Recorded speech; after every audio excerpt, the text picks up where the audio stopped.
다 함께 요한복음 13장 34절로 35절 11월의 말씀을 암송하시면서 하나님 앞에 예배자로 나아가시겠습니다. 새 계명을 너희에게 주노니 서로 사랑하라. 내가 너희를 사랑한 것 같이 너희도 서로 사랑하라. 너희가 서로 사랑하면 이로써 모든 사람이 너희가 내 제자인 줄 알리라. 아멘.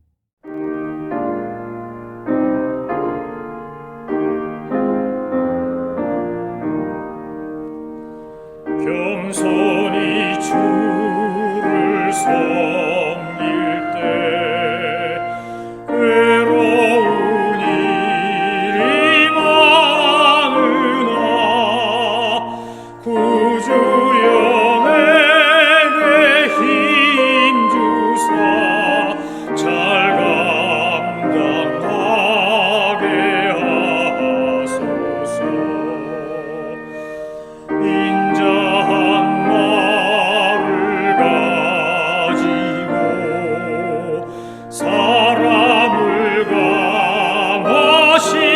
강화시키며 갈 길을 잃은 무리를 잘 인도하게 하소서. 구주의 귀한 인내를 깨달아 알게 하시고 굳건한 믿음 주셔서 늘 승리하게 하소서. 장래의 영광 비추사 소망이 되게 하시며 구주와 함께 살면서 참 평강 얻게 하소서.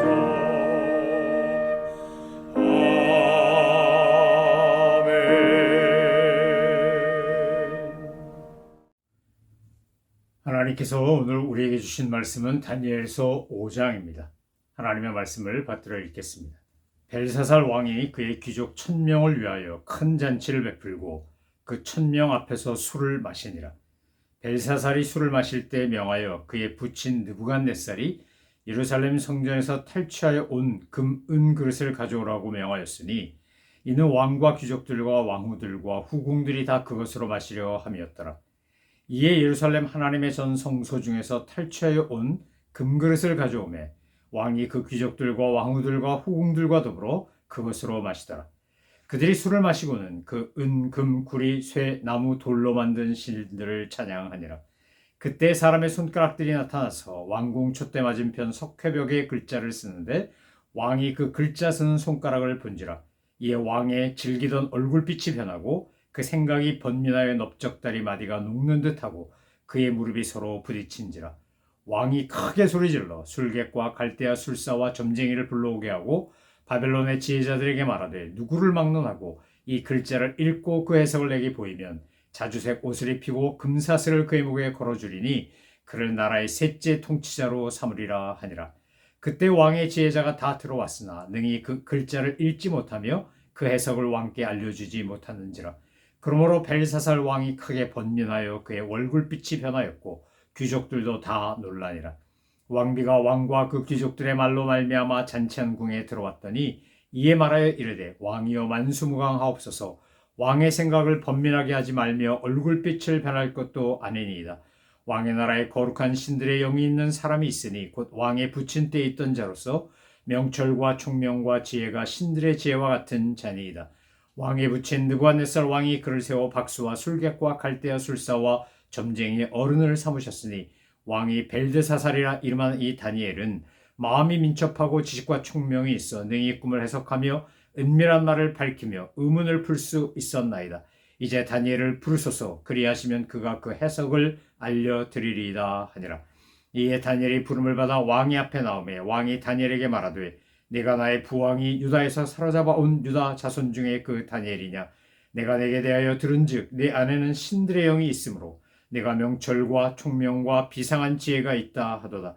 지금 여러 지혜자와 술객을 내 앞에 불러다가 그들에게 이 글을 읽고 그 해석을 내게 알게 하라 하였으나 그들이 다 그 해석을 내게 보이지 못하였느니라. 내가 대하여 들은즉 너는 해석을 잘하고 의문을 푼다 하도다. 그런즉 이제 내가 이 글을 읽고 그 해석을 내게 알려주면 내게 자주색 옷을 입히고 금사슬 네 목에 걸어주어 너를 나라의 셋째 통치자로 삼으리라 하니 다니엘이 왕에게 대답하여 이르되 왕의 예물은 왕이 친히 가지시며 왕의 상급은 다른 사람에게 주옵소서. 그럴지라도 내가 왕을 위하여 이 글을 읽으며 그 해석을 아뢰리이다. 왕이여 지극히 높으신 하나님이 왕에 붙인 느부갓네살에게 나라와 큰 권세와 영광과 위엄을 주셨고 그에게 큰 권세를 주셨으므로 백성들과 나라들과 언어가 다른 모든 사람들이 그의 앞에서 떨며 두려워하였으며 그는 임의로 죽이며 임의로 살리며 임의로 높이며 임의로 낮추었더니 그가 마음이 높아지며 뜻이 완악하여 교만을 행함으로 그의 왕위가 폐함받으며 그의 영광을 빼앗기고 사람 중에서 쫓겨나서 그의 마음이 들짐승의 마음과 같았고 또 들나귀와 함께 살며 또 소처럼 풀을 먹으며 그의 몸이 하늘 이슬에 젖었으며 지극히 높으신 하나님의 사람 나라를 다스리시며 자기의 뜻대로 누구든지 그 자리에 세우신 줄을 알게 이뤘나이다. 벨사살이여 왕은 그의 아들이 되어서 이것을 다 알고도 아직도 마음을 낮추지 아니하고 도리어 자신을 하늘의 주제보다 높이며 그의 성전 그릇을 왕 앞으로 가져다가 왕과 귀족들과 왕후들과 후궁들이 다 그것으로 술을 마시고 왕이 또 보지도 듣지도 알지도 못하는 금, 은, 구리, 쇠와 나무, 돌로 만든 신상들을 찬양하고 도리어 왕의 호흡을 주장하시고 왕의 모든 길을 작정하신 하나님께는 영광을 돌리지 아니한지라. 이러므로 그의 앞에서 이 손가락이 나와서 이 글을 기록하였나이다. 기록된 글자는 이것이니 곧 메네 데겔 우바르시니라. 그 글을 해석하온데 메네는 하나님이 이미 왕의 나라의 시대를 세워서 그것을 끝나게 하셨다 하며 데겔은 왕을 저울에 달아보니 부족함이 보였다 하며 베레스는 왕의 나라가 나뉘어서 메대와 바사 사람에게 준 바 되었다 하미니이다 하니 이에 벨사살이 명하여 그들이 다니엘에게 자주색 옷을 입히게 하며 금사슬을 그의 목에 걸어주고 그를 위하여 조서를 내려 나라의 셋째 통치자로 삼으니라.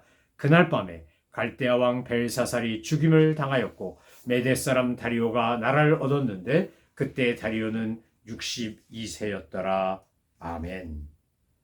다니엘서 5장은 벨사살 왕이 잔치를 베풀면서 유다에서 빼앗아 온 하나님의 전에 있었던 금, 은, 그 기물을 가지고 술 마시고 파티하고 잔치하면서 자기들이 만든 우상에게 경배했다라는 이야기로 시작합니다. 이 벨사살이란 과연 누구인가? 역사 속에는 바벨론 역사 속에는 이 벨사살이라는 인물이 등장하지 않기 때문에 많은 분들이 가상의 인물이라고 성경의 권위를 부정하는 사람들이 문제를 제기했었습니다. 그런데 1800년대 중반에 영국의 고고학 팀이 이제 이라크 남부에 가서 한 문서, 이렇게 바벨론 시대에 쓰여진 글귀 하나를 발견했는데 그것은 바로 벨사살을 위한 기도문이었습니다. 고고학자들이 연구를 해보니까 벨사살은 누구였냐면 나보니도스의 아들이었고 나보니도스는 바벨론 왕국의 마지막 왕이었습니다. 근데 이 나보니도스는 이른바 전쟁광이어서 나가서 전쟁을 했기 때문에 자기가 전쟁터에 나가 있는 동안 왕궁에 남아서 바벨론을 통치하도록 권력과 권한을 넘겨주고 그렇게 왕의 역할을 감당하게 한 것은 자기 아들인 벨사살이었습니다. 우리는 이렇게 역사 속에, 한국 역사 속에도 그런 경우가 있었고 태종 이방원이 자기 아들인 세종을 세우고 자기는 상왕으로 물러서는 그런 일도 있었고 최근까지 저 북한 땅에서 김일성, 김정일, 김정은으로 이어지는 이 말도 안 되는 3대 세습 속에 김일성이 살아있을 때 김정일을 위대한 영도자란 이름으로 21세기 태양이란 이름으로 별 이름을 다 붙여가지고 자기의 권력을 이양하기 위하여 자기가 살아있지만 사실상 김정일이 통치자로서 북한을 다스리도록 그렇게 했던 것을 우리는 잘 알고 있습니다. 벨사살은 바로 그런 겁니다. 바벨론의 역사는 느부갓네살이 죽은 이후에 비참하게 왕권 찬탈이 벌어지고 왕을 살해하고 이런 일들이 벌어지다가 이제 마지막 나보니도스가 왕이 돼서 네 번째 왕으로서 통치하고 바벨론은 메대와 바사 왕국, 지금의 이란인 페르시아에 의하여 무너지고 맙니다. 느부갓네살 왕이 죽고 바로 그의 아들이었던 메로다크가 왕이 되었고, 메로다크는 한 2년 정도 왕노릇하다가 자기의 처남인 왕의 사위에게 죽임을 당하고, 그리고 왕의 사위가 왕이 되었지만, 이 네글리사가 왕이 되었지만 네글리사가 4년쯤 통치하다 죽고, 그리고는 네글리스의 아들인 라바시 마르드크가 왕이 됐었는데 9개월 정도밖에 통치 못하고, 그리고는 나보니도스가 왕이 된 것입니다. 나보니도스가 왕으로서 통치할 때 자기 아들인 벨사살을 세워서 내치를 하도록 그렇게 만든 겁니다. 자, 이런 벨사살이 지금 무슨 짓을 하고 있냐?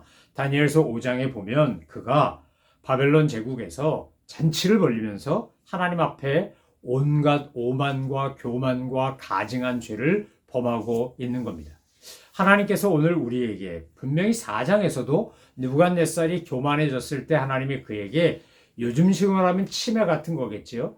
정말 정신이 나가는 총명이 떠났다라고 되어 있는데 7년 동안 미친 사람처럼 그렇게 머리를 풀어헤치고 손톱은 새 발톱처럼 되고 하면서 그렇게 역사적 기록에 보면 그는 유폐되어 있었다는 겁니다. 백성들이 알면 안 되니까. 그래서 이른바 독방 같은 데서 그렇게 격리 수용됐다가 7년 뒤에 이제 그것이 회복돼서 하나님의 은혜로 회복되어 다시 왕권에 복귀한 것을 알 수 있습니다. 당시 바벨론은 지금도 고대 7대 불가사의라고 하나라고 꼽히는 공중정원이라는 것이 있었다 그럽니다. 이렇게 첨탑을 세우고 첨탑에 테라스가 생기니까 그 테라스마다 나무를 심고 그곳에다 식물을 심고 그렇게 정원을 가꿨다는 겁니다. 우리는 그냥 푸르른 곳에 살기 때문에 모든 것이 있는 곳에 살기 때문에 잘 감이 안 오지만 이 미국만 해도 저 서남부에 가면 사막지대고 거기에서는 식물이 골고루 자랄 수 없어서 스프링클러로 물을 주지 않으면 살아날 수 없지 않습니까? 살아남지 못하지 않습니까? 그런데 그 당시 지금의 이라크 그 바그다드를 중심으로 한 그 일대가 사막지대인데 이 우르라고 하는 바벨론의 수도였던 곳에 있었던 도시는 사막에 세워진 도시였습니다. 그런데 그곳에다가 정원을 만들었다. 지금은 흔적도 없이 사라졌지만 그 공중 정원으로 알려진 것을 지을 만큼 그 당시 느부갓네살 왕의 권력은 막강했고 바벨론의 힘은 엄청났던 것이었습니다.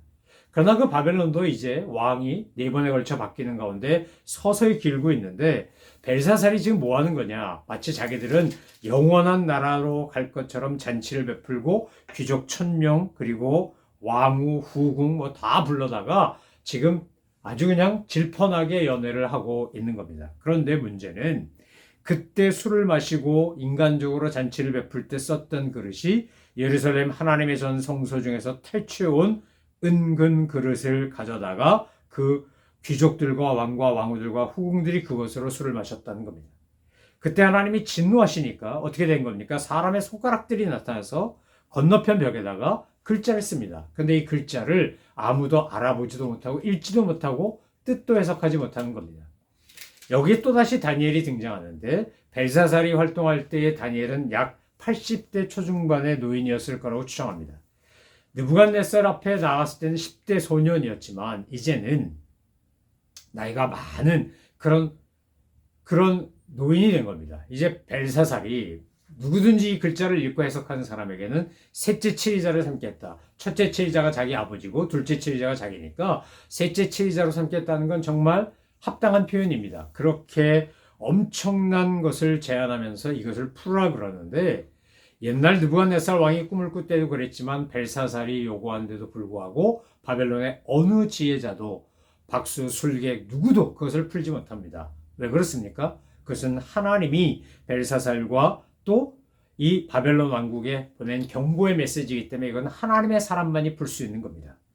그럼 왜 벨사살은 이런 가증한 잔치를 벌였을까? 아마 우리 바벨론 왕국은 절대 망하지 않는다라고 하는 자신감을 드러내기 위함일 것이었을 것이고 또 하나 백성들의 어떤 불만이나 또는 전쟁으로 인해 지쳐 있거나 이랬을 때 그들의 마음을 무마하고 민심을 무마하기 위해서 그랬을 거란 생각이 듭니다. 바벨론 성벽은 두 겹으로 되어 있고 매우 견고했고 정말 한 번도 그 바벨론 성벽을 무너뜨린 외적이 없었기 때문에 자신만만했다는 겁니다. 그러다 보니까 어떻게 하는 겁니까? 그러다 보니까 교만해져서 범죄합니다.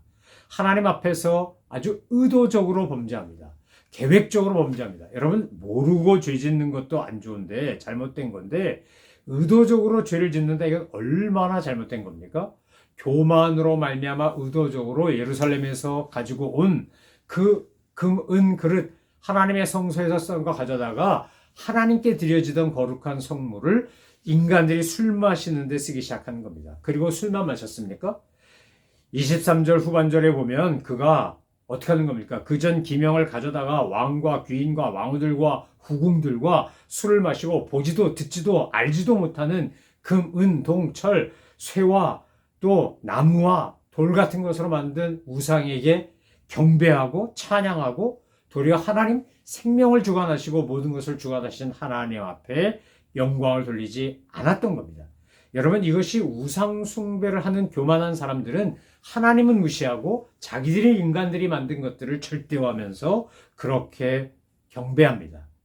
요즘 현대식으로 말하면 돈이라든지 권력이라든지 쾌락이라든지 이런 것들을 하나님 아닌 이런 것들을 더 숭상하고 높이고 있는 겁니다. 그래서 손가락이 나타나서 벨사살의 범죄에 대해 하나님이 경고하시며 말씀하신 겁니다. 뭐라고 돼 있다고요? 메네 메네 데겔 우바르신. 자, 다니엘이 불러가지고 다니엘로 하여금 이것을 해석하라 그러니까 다니엘이 그것을 이렇게 해석합니다. 메네는 숫자를 세다라는 거고, 데겔은 저울로 달아본다는 거고, 우바르시는 나누다인데 우바르시는 바로 본문에 나오는 베레스의 복수형입니다. 그래서 베레스의 복수형이 우바르시니까 이제 두 나라로 나뉜다 이런 겁니다. 두 나라 이상으로 나뉜다. 왕의 나라를 달아봤더니 뭐라고 되어 있다고요? 자, 하나님이 왕의 나라의 시대를 맨에 세개봤더니 숫자를 세어봤더니 그것은 끝났고, 데겔 왕을 저울에 달아보니 부족했고, 베레스 왕의 나라가 나뉘어서 이제 메대와 바사의 사람에게 준바되었다 이렇게 이야기합니다. 여러분, 하나님께서 오늘 저와 여러분에게도 이런 무서운 경고를 하시면 어떡할까라는 두려운 마음으로 우리가 나 스스로를 성찰할 줄 알아야 합니다. 여러분, 인간이 교만해지면 어떻게 되는 거냐? 하나님 앞에 의도적인 범죄를 하기 시작합니다. 그 의도적 범죄의 시작이 뭐냐면 내 인생은 나의 것이라고 하는 고백입니다. 그런 착각입니다. 이런 이야기를 합니다. 아, 내 인생 내 거야. 내 마음대로 하면 돼. 여러분, 우리의 삶은 우리의 손에 달려있지 않습니다. 우리의 존재와 삶은 하나님의 손 안에 달려 있습니다.